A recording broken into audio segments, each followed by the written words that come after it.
रजीम बिस्मिल्लाहिर्रहमानिर्रहीम रब्बिश्रह सदरी व यस्सिर अमरी वलुल उक़्दतम मिन लिसानी यफ़क़हू क़ौली। अस्सलामु अलैकुम व रहमतुल्लाहि व बरकातुहू। मैं Mohammed Abdul Khavi Abbasi, high court advocate, all India Majlis Inquilab Millat का ट्रेजरर, आज दारुल अवाम ऑफिस से मुखातिब करता हूँ। जैसे कि आप लोग जानते हैं कि लॉकडाउन के बाद हिंदुस्तान के हालात बहुत ख़राब हो चुके हैं, उसकी इकॉनमी काफ़ी गिर चुकी है। ऐसे वक्त जबकि लोग परेशान हैं, ऐसे वक्त अल्कोहल लिकर को जो गवर्नमेंट ऑफ इंडिया ने इजाज़त देकर खोल दिया है, ये जो 45 दिन से जो सोशल डिस्टेंस था वो सब ख़त्म हो गया है। ये लोग मस्जिद में नमाज को नहीं छोड़ते, मंदिर में पूजा को नहीं छोड़ते, लेकिन शराब के लिए जो सो लाइन क्यू रोडों पे दिखाई देंगे। आपको माइग्रेंट्स वर्कर्स के लाइन लंबे लंबे दिखाई देंगे। क्या शराब ही इकोनॉमी पलटा के ला सकता था? कई ऐसे सेक्टर से बिजनेस जिससे जो है सो वो ओपन करते तो ये शराब खुल के और प्रॉब्लम में ला दिए। और आने वाले हालात में आप देखना है कि लावा फूटेसा फूटेगा कोरोना वायरस। क्यों? मतलब सोशल डिस्टेंस ख़त्म हो चुका है, लोग एक दूसरे के आंख पे गिर रहे हैं। इससे कई वाक़यात हो गए कल एक ही दिन में। और आप जानते हैं कि केसीआर झूठे वायदे करता है, कुछ काम नहीं कर रहा है। एक नंबर दे दिया जीएचएमसी का, यहाँ पर आइए, खाने की ज़रूरत पड़ी तो फ़ोन करिए राशन के लिए। कोई फ़ोन उठाते नहीं, कोई फ़ोन मिलता नहीं। इसकी वजह से अवाम बहुत परेशान है, कई लोग सुसाइड कर ले रहे हैं। ऐसे वक्त शराब खोलकर और जो है सो फ़िज़ा ख़राब कर चुका है। मैं केसीआर से अपील करता हूँ कि फ़ौरन ही इसको बंद करें, और जो है कोई ऐसे प्राइवेट सेक्टर बिजनेस है जिससे जो है इकॉनमी बढ़ सकती है, वैसे चीज़ों में वो दिलचस्पी देके उसको खोला जाए। और आप जैसा कि जानते हैं केसीआर हमेशा झूठे वायदों पे रहा है। मुसलमानों को 12% रिजर्वेशन बोला, कुछ नहीं दिया। डबल बेडरूम फ्लैट नहीं दिया। KG to PG एजुकेशन बोला, वो भी नहीं दिया।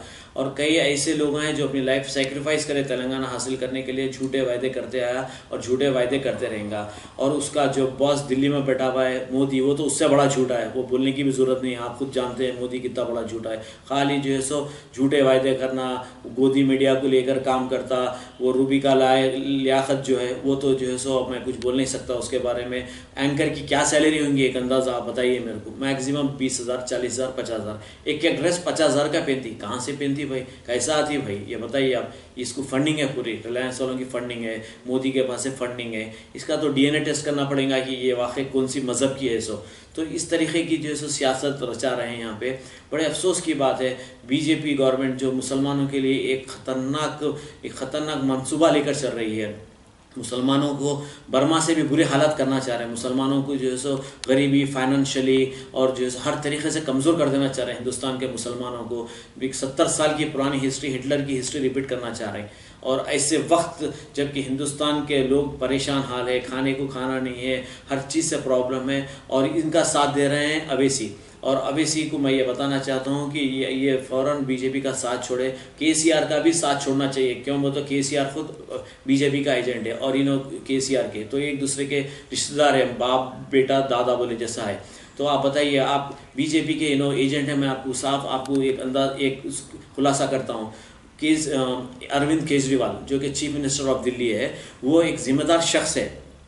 वो कहता है कि 15 सितंबर 2015 में ओहजानामा वकील जो कि अमित शाह का वकील है, उसके घर पे रात के 3 बजे मीटिंग हुई अकबरुद्दीन अवैसी की और अमित शाह की, कि हम जो बोलेंगे वही मीटिंग करना, हम जो बोलेंगे वही करना, और जज्बाती स्पीच देना, भड़काऊ भाषण देना, हिंदू मुसलमान को लड़ाना, तो ये आप लोग जो सो हमारे साथ रहना बोले। तो वो लोग में कॉम्प्रोमाइज़ हुआ, वो लोग में जो सो माहिदा हुआ। और इसीलिए जो सो आप देखेंगे असदुद्दीन अवैसी हेलीकॉप्टर में फिरते हैं। 7 MLA का कोई MP हेलीकॉप्टर में फिरते हुए देखा? आप RTI में डालिए, वो हेलीकॉप्टर भी जो है सो रिलायंस वाले का हेलीकॉप्टर निकलेगा। वो ये 7 MLA रख लेके ये जुबली हिल्स नहीं जीत सकते, कुकटबली जीत नहीं सकते, यूपी जाते, महाराष्ट्र जाते, बिहार जाते। हाँ, कहीं के लिए भाई? कहीं के लिए जाते आप जो है सो? और आप हमेशा वक्फ बोर्ड में एक अकबर निज़ामुद्दीन को रखते। ये अकबर निज़ामुद्दीन का काम यह है कि वफ़ के जायदादों को चुन के निकाल के लाना और बैठ के फिर फैसले करके वफ़ के जायदाद कब्जा करते रहते लाना। कब तक ये चलेगा? इनके वालिद मोहतरम नरेंद्र बोल के डरा लेते आए सबको, अभी तक डरा लेते रहते थे मरने से पहले तक। अभी ना राजा सिंह बोलते। राजा सिंह क्या है भाई? बहुत डरपूक आदमी है। हाँ, वो चड्डी गैंग है, ये पैजामा गैंग है। चड्डी गैंग पैजामा गैंग मिलके मुसलमानों को बेवकूफ़ बना रहे हैं। ये सोशल मीडिया का ज़माना है, मुसलमान अब बेवकूफ़ बनने वाला नहीं है। मैं हर एक माइनॉरिटी से मेजॉरिटी से अपील करता हूँ कि इनकलाब लाइए, अभी नहीं तो कभी नहीं। अगर अपने तख्तो ताज बदल डाल दीजिए, जुल्मों का, जालिमों का राज बदल दीजिए। अगर आप नहीं कर सकेंगे तो कभी नहीं कर सकेंगे। ये आप जहन में बिठा लीजिए कि ये वक्त आ चुका है। घर घर इनकलाब, हर घर इनकलाब आना चाहिए। जब तक कि जो सो कुछ चेंजेस नहीं आ सकते। मैं आप लोगों को साफ अल्फाज में बता देना चाहूँगा कि जब दारुस्सलाम में का फैसला हुआ था 1970 में, ब्रह्मानंदा रेड्डी सीएम था और MS Sattar chief justice of civil court थे। उन्होंने अपने फैसले में लिख दिया था कि दारुस्सलाम के में 33% अवाम का, 33% पॉलिटिक्स में, 33% ट्रस्ट का। कहाँ गया अवाम को, किसको मदद कर रहे हैं हम? इसका भी जो सो अपील करेंगे, इसका भी हाई कोर्ट में डालेंगे। इनकी भी जो है सो ट्रस्टीज, बाप ट्रस्टी, बेटा ट्रस्टी, उनके बाद उनका बेटा ट्रस्टी। बाहर के लोगों को क्यों नहीं देते ये लोग? बाहर के लोगों को क्यों नहीं आते? ट्रांसपेरेंसी क्यों नहीं रखते? और पूरा फाइनेंस का धंधा करते। पूरा बैंक में रह के फाइनेंस का जो है सो बहुत ज़्यादा इंटरेस्ट है, कोई बैंक में नहीं है। अब कल का वाकया देखिए, अब शकील नाम है एक उनका वार्ड मेंबर है, वो वार्ड मेंबर रेप केस में। आज से 2 साल पहले और एक इस्माइल नाम का आदमी था MIM का, वो भी रेप केस में है। अज़ां का केस आप याद दिला देता है। अज़ां में भी जो सो बच्ची का, मासूम बच्ची का बलात्कार हुआ, मुकामी MLA बीच में इन्वॉल्व होकर कॉम्प्रोमाइज़ करे। इसमें कॉम्प्रोमाइज़ कैसा होता था? इसमें तो फैसले होना चाहिए। तो ये जो है सो भ्रष्टाचार, अत्याचार और बलात्कार का कैपिटल बन चुका है हैदराबाद खासतौर से। और यहाँ पे MP से लेके वार्ड मेंबर तक जो सो फाइनेंसर, लैंड ग्रैबर, वफ के लैंडों को खा जाते ये लोग। रेपिस्ट इन लोगों के पास है, फाइनेंसर्स इनके पास है, मर्डरर्स इनके पास है। पूरा जुल्म और ज्यादती कर रहे हैं। तो अब ये वक्त आ गया है कि इनकलाब लाना चाहिए, हुकूमत इनकी बदलना चाहिए। ओल्ड सिटी में आके हुकूमत करती हैं, रहते हैं नए शहर में, आते ओल्ड सिटी में। क्या ओल्ड सिटी में कोई भी काबिल तरीन शख्स नहीं है जो इनकी जगह ले सके? हाँ, ये फैसले करते हैं बैठ के कि किसको टिकट देना, किसको नहीं देना, किसका मर्डर करना, किसको फाइनेंस पे लेना, किसकी लैंड ग्रैबिंग करना, कौन सी वक्त की जायदाद खा जाना, यह है इनका। मैं आप लोगों से अपील करता हूं कि जाग जाइए। अगर अब नहीं जागेंगे तो फिर कभी नहीं होगा। अब वक्त आ चुका है। कुछ बात ऐसी है कि हस्ती मिटती नहीं है हमारी, सदियों रहा है दुश्मन दौरा जहां हमारा। दस्त हमने दरिया भी ना छोड़ी, बहते जुल्मा में दौड़ा दिए घोड़े। तो मैं आप सबसे अपील करता हूं कि आगे बढ़ के आइए, इनकलाब लाइए, ब्रिंग चेंज। आपका मुस्तकबिल है वोट, हिंदुस्तान का मुस्तकबिल है, मुसलमानों का मुस्तकबिल है, तेलंगाना का मुस्तकबिल है। अभी नहीं तो कभी नहीं। याद रखिए, ये वक्त आ चुका है कि आप लोग आगे बढ़ के आना चाहिए और अच्छे बुरे की तमीज़ कीजिए। अगर नहीं कर सकेंगे तो फिर ज़िंदगी भर पछताएंगे। ऐसे मौके फिर नहीं आएंगे आपको कि आपके सामने एक इनकलाब पार्टी चट्टान की तरह बन के खड़ी हुई है। अभी आप ये लॉकडाउन और कोविड में जो है कितने फैमिलीज वगैरह को जो है आप जो किट्स वगैरह बांटे, फाइनेंशियली सपोर्ट की? हम करीब ऑलमोस्ट लाखों रुपए का जो है सो किट्स भी बांटे और पैसों से भी मदद करे, दवाखानों में खाना भी ले जाके दिए।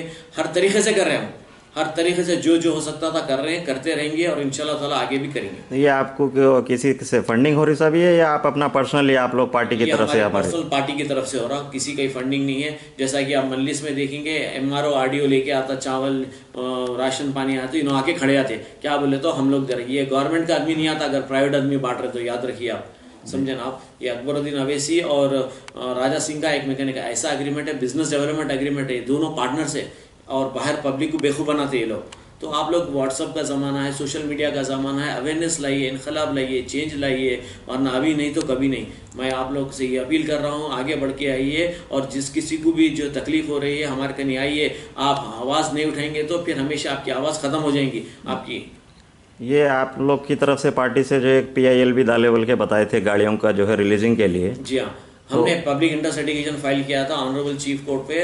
Under the pressure of honourable chief court of Telangana state, government मजबूर हो गई गाड़ियां रिलीज करने के लिए। Government was under pressure to release the vehicles और हमारे पब्लिक इंटरेस्ट लिटिगेशन की वजह से ये हुआ।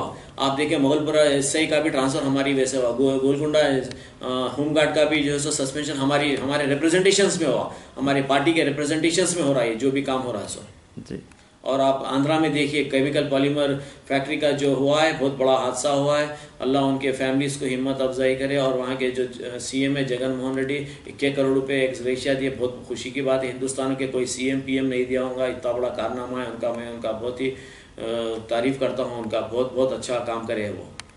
और मैं आप सबसे अपील करता हूं कि आगे बढ़ के आइए। अगर आप पे जुल्म हो रहा है, आपको परेशानी है, आप पे पुलिस हरासमेंट है, हमारे दरवाजे 24 घंटे खुले हैं दारुल अवाम के। आइए हमारे पास, आपकी तकलीफ लाइए, इंशाअल्लाह ताला हम उसकी सॉल्व करने की पूरी कोशिश करेंगे। अभी एक जो लॉकडाउन में पब्लिक बेतहाशा निकल जा रही है और जो है अभी आया है कि WHO की तरफ से आने वाले टाइम में जो है मज़ीद इजाफा हो सकता है। तो आपकी तरफ से कुछ पब्लिक के लिए कुछ अपील रहेंगी कि भाई स्टे होम रहिए, आप थोड़ा सोशल डिस्टेंसिंग मेंटेन कीजिए? हम तो बिल्कुल बोलेंगे आपको कि सोशल डिस्टेंस रहना और घर में रहिए, जितना हो सके आप अपने आप को बचा के रखिए, क्योंकि इसका भी वायरस नहीं निकला है। खुदा न खासा किसी एक को भी घर में आता है तो पूरे घर में फैल जाता है। तो आपको बचाइए, अपने आप को बचाइए, आपकी औलाद को बचाइए, ख़ानदान को बचाइए, पड़ोसी को बचाइए, मोहल्ले वालों को बचाइए। दूर रहिए, सेफ घर में रहिए, डिस्टेंस मेंटेन करिए।